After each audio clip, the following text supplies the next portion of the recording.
السلام علیکم ورحمۃ اللہ وبرکاتہ۔ ریڈیو HRDF میں آپ کا استقبال ہے۔ کیا آپ ٹیلی ویژن پر مختلف طرح کے اشتہارات نہیں دیکھتے ہیں؟ یہ اشتہارات کروڑوں کا کاروبار ہے۔ ٹیلی ویژن پر اشتہار دینے پر کمپنیاں 78,000 کروڑ روپے سے زیادہ خرچ کرتی ہیں۔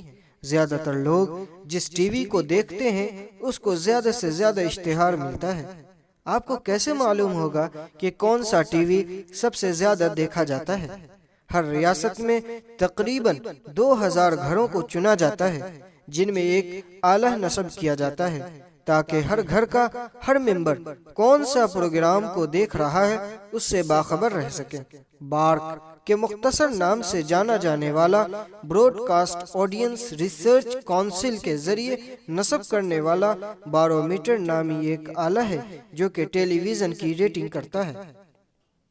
ارنب گوسوامی نے اپنے ٹی وی چینل کی ریٹنگ بڑھانے کے لیے بہت بڑا گھوٹالہ اسی میں کیا تھا۔ وہ آج کل بڑا تنازع بن گیا ہے اور اس پر کیس بھی درج کیا گیا ہے۔ جن گھروں میں بارومیٹر لگائے گئے تھے وہ سب خفیہ بات تھی، لیکن ارنب گوسوامی نے ان سب گھروں کا پتہ لے کر ان سے کہا کہ اگر آپ ہر وقت چینل کو آن کر کے رکھیں گے تو آپ کو پیسہ بھی دیا جائے گا۔ بارک کے سابق چیف ایگزیکٹو آفیسر پرتھوی داس گپتا نے یہ تمام سہولیات ارنب کو فراہم کی۔ بدلے میں ارنب نے انہیں وزیر اعظم کے دفتر میں ایک بڑی ملازمت کا وعدہ کیا۔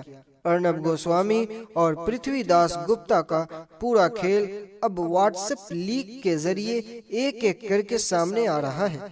اس 1000 page WhatsApp chat leak میں صرف مشہور فلمی ستارے، میڈیا شخصیات، ہیرو ایکٹریس اور عوامی نمائندے ہی نہیں بلکہ وزیر اعظم اور وزیر داخلہ بھی شامل ہیں۔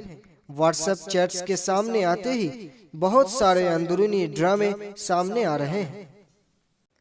منافق قوم پرست گوسوامی کو پلوامہ حملے کے بارے میں جس میں 40 فوجی ہلاک ہوئے تھے اور اس کے نتیجے میں بالا کوٹ حملے کا علم پہلے ہی تھا، اس نے یہ سب اپنے کاروباری مفادات کے لیے استعمال کیا۔ بی جے پی اس کی طرف کوئی انگلی نہیں اٹھا رہی ہے، جس نے دہشت گردی کے حملے سے پہلے ہی جاننے کے باوجود حکام سے سودے بازی کر کے درجہ بندی کی دھوکہ دہی کے ذریعے جوانوں کی موت کا جشن منایا۔ ہم دیکھ سکتے ہیں کہ NIA اس طرف کوئی توجہ نہیں دے رہی ہے، لیکن کیوں؟ ملک کی مخالف پارٹیاں، مرکزی میڈیا، مین اسٹریم میڈیا اور تنظیمیں خاموش